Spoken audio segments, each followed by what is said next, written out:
Hola, ¿qué tal amigos? Muy buenas noches, soy Alejandro Marcano Santelli y esto es Sin Filtro por Univista TV. Hoy tenemos un tema polémico, vamos a hablar con un padre exorcista de lo que está ocurriendo en la oscuridad, la lucha del bien contra el mal. ¿Se invocó al diablo realmente, como está diciendo muchas personas? Hubo un baile que está incluido en los videos que van a ver a continuación, donde celebrando la fiesta de San Juan, que era una festividad católica que se convirtió en brujería, en bailes y se repetía una y otra vez que temblara la tierra y en esos momentos lo van a ver, tembló la tierra. 2 terremotos históricamente que han destruido a una población enorme en mi país de origen, Venezuela. Vamos a verlos.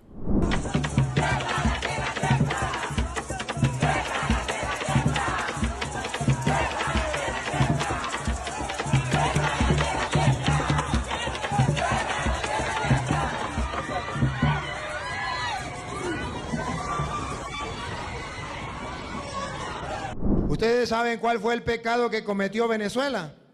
El pecado de idolatría. Porque a Venezuela le vendieron una idea que el difunto presidente era Dios. Y muchos venezolanos tontos creyeron y decían que ese presidente era el comandante supremo, que era el eterno. Le sacaron un Padre Nuestro y cambiaron el Padre Nuestro. Cambiaron un credo y se lo pusieron a él. Se burlaron de Dios. Abandonaron la iglesia por el gobierno, por la política. Y a los sacerdotes porque que Dios lo tenga en descanse en paz. Que descanse en paz. A ese lo creyeron como el Salvador. Creyeron que era Dios y eso es un pecado mortal. Y sepa el mundo entero, y como sacerdote del Dios Altísimo, y con el conocimiento que tengo de la palabra de Dios, y con la autoridad que Dios me ha dado a mí como sacerdote del Dios Altísimo, que el mundo entero sepa que hasta que Venezuela no reconozca el pecado de idolatría, de haber adorado a ese hombre, jamás se levantará. Padre, estábamos viendo estos videos, bienvenido a Sin Filtro por Univista TV. En uno de ellos me sorprende porque es la celebración de la fiesta de San Juan y estábamos viendo precisamente a muchos residentes de La Guaira invocando a que la tierra tiemble. Es una fiesta que era católica porque es el primo de Jesucristo, San Juan Bautista, pero que ha convertido en una suerte de sincretismo, magia, brujería. Esto tiene algo, como dicen algunos, de responsabilidad en estar invocando al diablo. ¿Se lo puedo preguntar de esa manera? Desde siempre el poder maligno tiene su influencia en la sugestión humana y por supuesto cuando se unen el sincretismo con el esoterismo se produce toda una situación de maledicencia sobre un país y no es nada extraño que el 24 de junio, que es la fiesta de San Juan Bautista desde el mundo católico, pero que ha sido utilizado por el mundo oscuro, el mundo esotérico, como una manera para interpretar ciertas acciones malévolas sobre personas y sobre situaciones, se combinaran en ese día. En lo particular, Alejandro, no creo que el poder maligno tenga tanta potencia como para hacer temblar una ciudad como ocurrió en Caracas y La Guaira y en otras zonas de Venezuela. Lo que sí creo es que todavía nosotros los venezolanos estamos salpicados por esa terrible peste de esoterismo que sembró el pasado mandatario que ya está de feliz memoria para muchos y de mala memoria para otros. El dictador. Yo estoy convencido de que la brujería todavía persiste en la política venezolana y el esoterismo es una política de Estado de la actual situación gubernamental que está dirigiendo el país. Fíjese, usted no le da tanto peso. Estamos en un momento importante de cambio después del 3 de enero. Cuando llega Chávez al poder, ocurre el deslave de La Guaira. Hoy ese Estado está sufriendo lo mismo cuando se está esperando un cambio. Usted me ha mencionado que no cree que el mal tenga tanto poder. Yo lo he escuchado en algunos momentos e incluso hicimos un espacio para Univista donde relató de toda la brujería, toda la desaparición de niños, todos los sacrificios humanos que se hacían. Realmente cree que realmente esto tenía que ocurrir, no es un aprendizaje del cielo, no es una factura que nos está mandando la vida, no es karma, padre. Cuando entra un sistema malévolo en un país, como fue el que entró en el año 98 a Venezuela y se constituyó en el año 99, y empezó toda la tragedia, Alejandro, toda esta tragedia política, social, económica y espiritual, moral y militar, entró con una situación de sufrimiento geográfico, que fue el deslave del Estado Vargas el pasado 15 de diciembre del año 99, que coincidió con la aprobación de la actual Constitución Bolivariana. Allí comenzó toda la tragedia, porque no se respetó la vida. Inclusive, el infortunado dijo en aquel momento lo que repitió Bolívar en el terremoto de Caracas, cuando en el año 1812 el Libertador dijo: si la naturaleza se opone, lucharemos contra ella y haremos que nos obedezca. Esas mismas infelices palabras las repitió Hugo Chávez Frías en la mañana del domingo 15 de diciembre del año 99, cuando en vez de suspender aquel referendo consultivo para aprobar o no la Constitución actual, ellos más bien hicieron caso omiso a esos miles y miles de muertos del deslave de Vargas e impusieron el sistema político. Después del año 2000, Alejandro, el pretexto para empezar a robar y empezar a saquear el país fue la ayuda del Estado Vargas, que comenzó con el Plan Bolívar 2000 y el famoso Fondo Único Social, que fue el epicentro, ya no de un terremoto geográfico o de un deslave, sino del deterioro económico de un país. Y que ahora, en esta situación de itinerato que estamos en esta realidad venezolana, que para muchos todavía es inexplicable, nosotros tengamos esta tragedia el 24 de junio con la fiesta de San Juan. Por supuesto, cabe la posibilidad de relacionar lo que ellos invocaron al diablo en ese momento con lo que pasó en el suelo geográfico de Venezuela. Sin embargo, tengo que decirte que no es el primer terremoto que ocurre en esa zona y no es el primer sismo grande que sufre Venezuela. Ya nosotros, como país, hemos tenido desde el año 1641 diferentes terremotos. En ese año 1641 fue el terremoto de San Bernabé, el 11 de junio, que destruyó casi el mismo sitio, Caracas, La Guaira. El segundo terremoto que la historia de Venezuela nos narra fue en 1812, conocido como el terremoto del Jueves Santo, porque coincidió con esa fecha religiosa de Semana Santa. Fue un terremoto donde casi hubo 20.000 muertos y fue precisamente un 19 de abril. Imagínate tú, ¿no?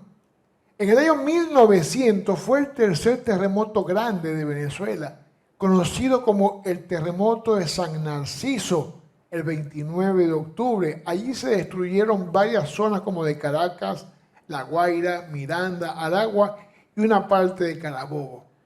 El quinto terremoto fue el terremoto llamado de Caracas, también conocido como el terremoto de Santa Marta, ya que fue el 29 de julio del año 67, donde hubo más de 200 muertos. Claro, padre. Ese terremoto fue... Perdone que lo interrumpa, pero sabemos, y no quiero mezclar aquí pensando que los fenómenos naturales tienen que ver con esta tragedia de nosotros. Estamos en eso absolutamente claro. Pero quiero aprovecharme de su experiencia y la cercanía que tuvo en algún momento usted con el dictador fallecido Hugo Chávez Frías y lo que está ocurriendo actualmente. Fíjese, dejamos de adorar, y esto quiero ser lo más responsable posible. Yo soy católico, apostólico y practicante de la iglesia romana. Veo que el hombre ha dejado de adorar a nuestro Creador, han desviado, e incluso en el liderazgo político pasó con Chávez Ya hablaremos nuevamente de sus rituales, lo resumiremos, pero actualmente es el líder político, que es más importante. Tiene que tener un papel protagónico y todo el mundo apunta a ello. Entonces, lo decía el padre al comienzo de este espacio, que no vamos a mejorar hasta que no pongamos a Dios en su lugar y al hombre en su lugar. El político ha dejado de ser una figura pública, se ha convertido en una especie de mesías. Ejemplos recientes, Capriles, Guaidó, María Corina Machado. ¿Qué responsabilidad? Y es una pregunta muy amplia, pero me gustaría escucharle su respuesta. ¿Qué responsabilidad tenemos como ciudadanos de las tragedias naturales que estamos viviendo, que además se producen, pero se prolongan por el efecto del ser humano? El que está con Dios tiene el bien, tiene la bondad, tiene la justicia y la paz, y tiene la vida. El que está con el diablo tiene la muerte. Así de sencillo, Alejandro. Es decir, sabemos perfectamente que estos sátrapas que están actualmente en el gobierno, por decir gobierno, es un narcorrégimen, están adorando al diablo. Y muchos sectores ligados a este narcorrégimen están imbuidos dentro de la brujería, dentro del esoterismo y dentro de todas estas ciencias ocultas y llenas de maledicencia. Eso no pasa desapercibido en un país. Un país que tiene ya casi 28 años adorando a Satanás, adorando al diablo, hablando de la muerte, hablando del pacto de sangre, haciendo pactos esotéricos, haciendo pactos fáusticos, no puede pasar desapercibido en una nación que además que fue sumergida al robo y a la corrupción, al pillaje y al narcotráfico, se le sumó toda esta situación de maledicencia y toda esta situación de brujería. Por supuesto que sí. Por supuesto que sí. Una cosa no tiene tanta fuerza en la naturaleza como es el mal, pero sí tiene una fuerza de sugestión y una fuerza de que nosotros no podemos seguir aguantando una nación que está adorando al diablo, que está adorando la muerte, que han hecho pactos de sangre, que han hecho sacrificios humanos para imponerse en el poder. Claro, es decir, y se mantienen de esa manera. Fíjese la desaparición de niños, lo contábamos en el espacio de ayer aquí en Sin Filtro. Están desapareciendo y usted sabe muy bien de los sacrificios y quiero que le hable al público nuevamente de ellos. Lo que hacía Hugo Chávez Frías con niños menores de edad es un tema que también es colateral a la tragedia que estamos viviendo desde hace una semana, pero que es real. Es decir, ¿nos puede dar detalles de ella? claro, por supuesto. ¿Qué pasaba? Que desde que Chávez regresó de la Horchila en el año 2002, el G2 cubano, que se ha mantenido también bajo este esquema de maledicencia y de pactos diabólicos, le impuso al gobierno de Venezuela la política de Estado de la brujería y sobre todo de los pactos diabólicos de sangre. ¿Y qué hacía? Evo Morales se traía a los niños indígenas de las montañas de Bolivia, Rafael Correa los trasladaba hasta Colombia. En Colombia, en los campamentos de la FARC y de ELN, los tenían allí secuestrados. Los que podían servir para ser mulas de la droga y ser guerrilleros activos de la guerrilla colombiana, los dejaban. Y los niños que tenían problemas de discapacidad, problemas mentales, problemas de tipo de minusvalía física, los enviaban a Venezuela, a las haciendas de Barinas, y de ahí los iban llevando poco a poco, paulatinamente, hacia 3 sitios: hacia la montaña de Sorte para hacer allí los sacrificios humanos, hacia la Horchila y hacia el Palacio Miraflores. Mira, esa práctica, lamentablemente, que nosotros no pudimos frenar porque no teníamos los estamentos políticos, militares y judiciales para poder poner preso a esos bandidos, no pasa desapercibido en un mundo. Y actualmente, ¿qué están haciendo con las víctimas que están allí en el terremoto de San Juan o terremoto 24 de junio? Están utilizando esas muertes, esa sangre para renovar sus pactos diabólicos. Es una cosa terrible. Por eso que yo les ruego a la providencia divina y le insto acá al gobierno de los Estados Unidos, que tiene este protectorado sobre Venezuela, que no pierda tiempo en traerse preso a esos malandros, a esos delincuentes, a esos asesinos que tienen delitos de lesa humanidad y que por hoy todavía, a pesar de que han habido tanta ayuda humanitaria enviada a Venezuela, ellos no permiten que esa ayuda llegue estrictamente y personalmente a los que más lo necesitan. Es más, te puedo decir esto: hay 2 zonas de La Guaira que son Palma Real, donde hay más de 160 edificios tumbados por el terremoto, que más que los tumbó el terremoto fue la estructura mal hecha y edificios hechos con material desechable, donde produjo la muerte de tantos venezolanos. Y allí, en varios de esos apartamentos, hay caletas de dinero, hay caletas de droga, hay caletas de narcotráfico que las llevaban hasta la horchila. Y no quieren que los rescatistas, sobre todo norteamericanos, vayan a trabajar allí en el rescate de esos escombros a la gente que está todavía atrapada viva o a sacar los cadáveres, porque se van a dar cuenta de la droga y del dinero que estaba allí encaletado en esos edificios. Bueno, tienen y se debe hacer justicia. El llamado que se le hace al presidente Donald Trump como el tutor de esta situación que comenzó el pasado 3 de enero, yo también me sumo a sus palabras. Fíjese, usted como exorcista, hay algo que a mí también me llama poderosamente la atención. Yo no soy el más bueno de este planeta Tierra, no voy a competir con ellos, pero sí veo que uno tiene unos mandamientos, unas líneas. Yo le tengo temor a Dios y por ello trato de portarme bien. Viendo las imágenes, compartiendo lo que todos como venezolanos, toda la comunidad, la miseria humana, militares robando, gente saqueando, llevándose televisores, que para nada sobre el cadáver, la ropa de gente que está todavía atrapada viva, tratando de ser rescatada. ¿Por qué nos convertimos en personas tan malas? Entonces, vuelvo a lo que usted me dijo al principio, algo en lo que no estoy de acuerdo. Creo que el mal pareciera estar triunfando hasta ahora. El mal está triunfando en Venezuela, sin duda alguna, Alejandro. Es decir, el mal tiene poder, no es todopoderoso, porque el todopoderoso es Dios. Pero el mal tiene poder, y el mismo Jesucristo se lo dijo a San Pedro cuando le entregó simbólicamente las llaves de la iglesia. Él le dijo: te daré las llaves para que el mal no derrote el poder de la iglesia. Es decir, Jesucristo le admitió a San Pedro, el apóstol primado de Cristo, que el mal tenía poder. No tiene todo el poder que tiene el Dios, porque el único omnipotente, el único todopoderoso es Dios. Pero cuando un país, Alejandro, utiliza sus fuerzas armadas, su poder judicial, sus fuerzas políticas, sus empresarios, inclusive el sector religioso, para adorar al diablo, sencillamente no es una persona, no son dos, son millones de venezolanos y de venezolanas que están allí como una conchupancia con el poder político para entonces instaurar el poder del mal. Y eso sencillamente, Alejandro, aún persiste en Venezuela. Y mientras allá existan políticos, existan gobernantes, militares que le hacen el culto al diablo, Venezuela lamentablemente seguirá bajo este yugo de la inclemencia, de la tragedia, el sufrimiento y dolor y sobre todo de la muerte. Apelo nuevamente a su experticia como exorcista. ¿Qué podemos hacer cada venezolano, cada familia, para alejarnos si tenemos un vecino o un conocido que está en estas prácticas y se suma a darle poder al mal? ¿Cómo podemos trabajarlo para minimizarlo? El padre Antonio Fortella, sacerdote exorcista español, del cual yo tengo la mejor admiración por él. Después que murió el padre Gabriel Amor, queda para nosotros los sacerdotes exorcistas en el mundo este modelo de padrino, diríamos, sacerdotal, que es el padre Fortella. Él, en el 2018, propuso para Venezuela el exorcismo magno. Lamentablemente, nuestros obispos en Venezuela no están ganados a hacer esta oración de exorcismo magno. ¿Qué es el exorcismo magno?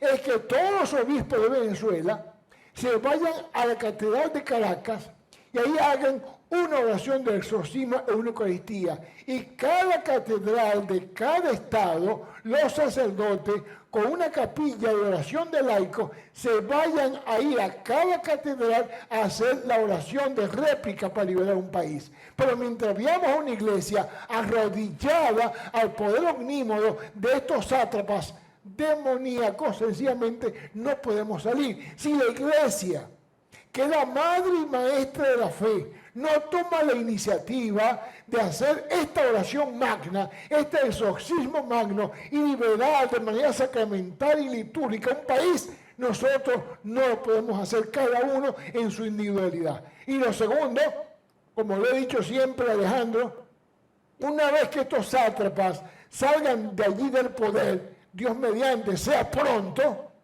hay que destruir 3 sitios. Hay que destruir el Palacio Miraflores. Que no quede piedra sobre piedra. Hay que destruir el cuartel de la montaña o lo que quedó del cuartel de la montaña y hay que destruir el helicoide. Esos 3 sitios son los 3 lugares donde impone el mal, la muerte y sobre todo el dolor del sufrimiento espiritual. Con esos sitios ahí de pie no podemos nosotros comenzar un nuevo país y una nueva patria. Bueno, fíjese, y me robó la última pregunta, pero le hago otra, porque le iba a hacer ese señalamiento. Había que acabar con ello como en Vargas. No se puede permitir en un camposanto, después de la tragedia del 99, volver a construir edificios y menos bajo los cánones de unos chavistas que lo único que le interesa es aprovecharse del dinero. Pero hay un cambio después del 3 de enero. Está la presencia del tutelaje del presidente Donald Trump, una decisión, durará lo que tenga que ser, pero nos permitió tener una luz al final del túnel. Yo siento, padre, que estamos, así como comenzamos, estamos terminando. Y por eso es que estamos viendo estos eventos de tal manera. ¿Cree y coincide conmigo en que al chavismo, al castrochavismo, le llegó su hora? Ya le llegó su hora. Lo que pasa es que aún nosotros no nos hemos convencido del rescate del país mediante la unidad. Mira, una de las cosas que yo decía con más fuerza era que era más fácil rescatar PDVSA, era más fácil reconstruir el sistema eléctrico, era más fácil reconstruir todo el aparato reproductor de Venezuela económico, que lograr la unidad y la paz en un país.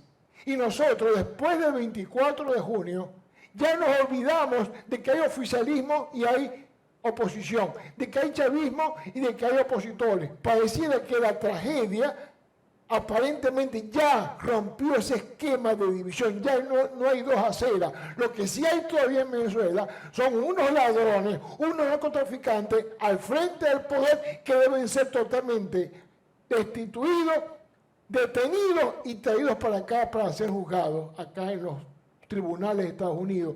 Y además tengo que decirte esto, lo que comenzó con sangre, en toda situación espiritual termina con sangre. Te pongo este ejemplo, Alejandro. ¿Cómo comenzó la vida de Cristo? La vida de Cristo comenzó con persecución y con sangre. Muchos inocentes murieron en aquella matanza que Herodes hizo. Es decir, la vida de nuestro Señor Jesucristo, que vino a hacer justicia, que vino a instaurar el reino de Dios mediante la paz y el amor, comenzó con sangre y terminó con sangre. ¿Dónde terminó la vida de Jesucristo? En el Calvario. Y cuenta el evangelista San Juan que aún después de muerto Jesucristo, un soldado traspasó con su lanza el corazón y salió del corazón sangre y agua. Es decir, que este derramamiento de sangre mediante esta situación trágica ambiental es el último derramamiento de sangre de los venezolanos. Es decir, ya nosotros cerramos este ciclo de tragedia espiritual, ya se cierra totalmente este episodio maléfico de la historia del Caribe. Y por lo tanto, no solamente cae Venezuela, viene una caída de Cuba que ya es más inminente. Y soy de los que piensa, Alejandro, que va a ser más fácil sacar a los cubanos, sátrapas de La Habana, que sacar a Diosdado Cabello y a Delcy Rodríguez y su hermano de Miraflores. Y consecuentemente caerá también el mundo esotérico, maléfico y lleno de total situación de maldad que es de Nicaragua. Bueno, totalmente de acuerdo. Le agradezco de verdad sus palabras sinceras, padre, y por acompañarnos aquí en Sin Filtro. Le iba a hacer una pregunta, una inquietud, pero no sé si voy a pecar, pero me voy a atrever a hacérsela. Desearle la muerte a estos responsables de tanto sufrimiento en nuestra familia, en nuestros hogares, ¿es un pecado? No, no es pecado. Tú tienes que leerte el libro La fiesta del chivo. Te lo invito para que lo leas esta noche. La fiesta del chivo es un libro que narra precisamente lo que sucedió en Dominica, en República Dominicana, en tiempo de Chapita. Y cuenta allí una anécdota que le ocurrió al arzobispo de República Dominicana, Santo Domingo. Le llega una señora y le dice, Santo Padre, señor obispo, yo necesito confesarle que yo le deseo la muerte a este hombre que está en el poder, el Chapita.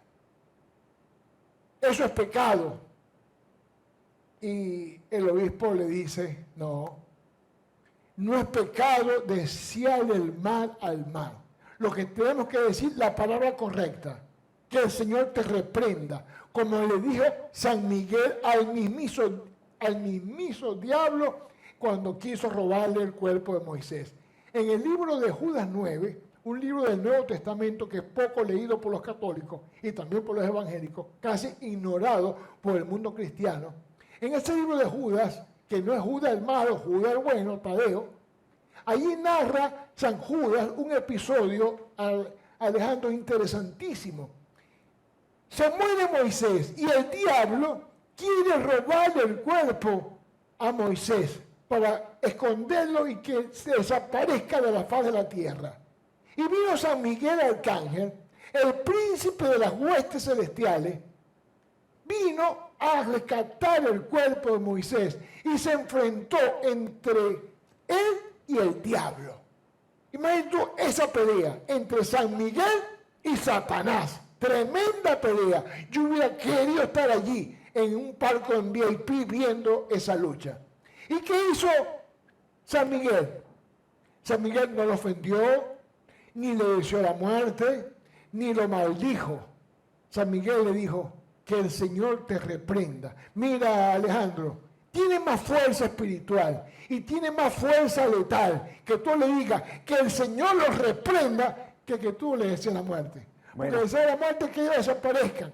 Pero cuando decimos que el Señor te reprenda, le estamos diciendo que se acabe él, que se acabe ella y que se acabe todos los que piensan como ellos. Así de sencillo, hermano. Que el Señor te reprenda. Voy a hacer una lista larga de personas que quiero que el Señor los reprenda. Gracias, amén. Padre. Yo también me la paso y yo te acompaño. Gracias, Padre José Palmar, por acompañarnos hoy en Sin Filtro. Mañana, por cierto, hablaremos de otras personas que necesitan ser reprendidas. En esta lista las incluiré. Desde el mausoleo creado por arquitectos que además construyeron esos edificios que hemos visto imágenes que están rellenos de anime, una desgracia que permitió tantas muertes, van a estar incluidas en esa. Era el Padre José Palmar, yo soy Alejandro Marcano Santelli y esto fue Sin Filtro, por aquí por Univista TV.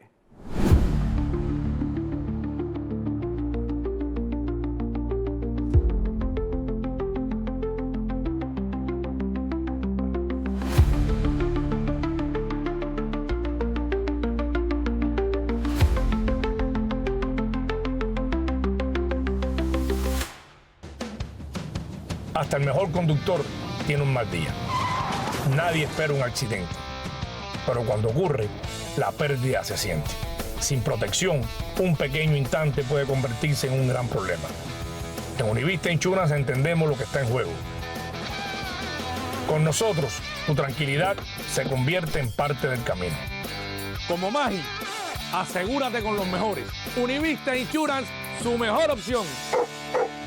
El 30 de abril del 2025 solo había tierra y planos, además de un sueño nacido con la esperanza de transformar una comunidad. Un año después, ese sueño ya tiene forma. Cada pared levantada, cada paso dado, cada día de trabajo fue construido pensando en las familias de Alapata, porque cuando una comunidad crece, crecemos todos. Hoy, Unicapro Alapata representa mucho más que una nueva construcción. Representa acceso a la salud y un futuro más fuerte para quienes llaman a este vecindario su hogar. Y esto apenas comienza. Unicapital Alapata, construyendo futuro para Miami.